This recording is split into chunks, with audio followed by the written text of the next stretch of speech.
ఈరోజు బైబిల్ మాట, నాకు ఆశ్రయదుర్గముకు యెహోవా సన్నుతింపబడునుగాక. ఆయన నా చేతులకు యుద్ధమును, నా వ్రేళ్లకు పోరాటమును నేర్పువాడై ఉన్నాడు. ఆయన నాకు కృపానిధి, నా కోట, నా దుర్గము, నన్ను తప్పించువాడు, నా కేడము, నేనాశ్రయించువాడు. ఆయన నా జనులను నాకు లోబర్చువాడై ఉన్నాడు. యెహోవా, నీవు నరులను లక్ష్యపెట్టుటకు వారు ఏ పాటివారు? నీవు వారిని ఎన్నిక చేయుటకు మనుషులు ఏ పాటివారు? నరులు ఒట్టి ఊపిరిని పోలి ఉన్నారు, వారి దినములు దాటిపోవు నీడవలే ఉన్నవి. యెహోవా, నీ ఆకాశంను వంచి దిగిరమ్ము. పర్వతములు పొగరాజునట్లు నీవు వాటిని ముట్టము. మెరుపులు మెరిపించి వారిని చెదరగొట్టుము. నీ బాణములు వేసి వారిని ఓడగొట్టుము. పైనుండి నీ చెయ్యి చాచి నన్ను తప్పింపుము. మహాజలములలో నుండి, అన్యుల చేతిలో నుండి నన్ను విడిపింపుము.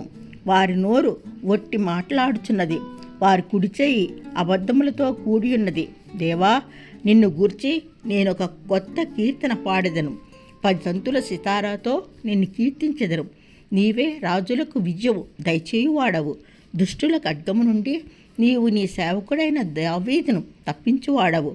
నన్ను తప్పింపుము, అన్యుల చేతిలో నుండి విడిపింపుము. వారి నోరు వట్టి మాట్లాడుచున్నది, వారి కుడిచేయి అబద్ధంతో నిండి ఉన్నది. ఎదిగిన మొక్క వలె వారు ఉన్నారు. మా కుమార్తెలు నగరునకై చెక్కిన మూలకంబం వలె ఉన్నారు. మా కొట్టు నింపబడి పలు విధములైన ద్రవ్యములకు నిధులుగా ఉన్నవి. మా గొర్రెలు 1000 కొలదిగాను 10,000 కొలదిగాను మా గడ్డి బీళ్లల్లో పిల్లలు వేయుచున్నవి. మా ఎడ్లు గొప్ప బరువులు మోయగలవి. మా వీధులలో చొరబట్టైనను ఉరకలెత్తుటైనను లేదు. వాటిలో శ్రమగల వారి మొర వినబడుటైనను లేదు. ఇట్టి స్థితిగతులు కలవారు ధన్యులు. యెహోవా తమకు దేవుడుగా గల జనులు ధన్యులు. ఇట్టి స్థితి కలవారు ధన్యులు. యెహోవా తమకు దేవుడిగా కలవారు జనులు ధన్యులు. ఆమెన్. దావీదు కీర్తన 144వ అధ్యాయము కొన్ని వచనములు.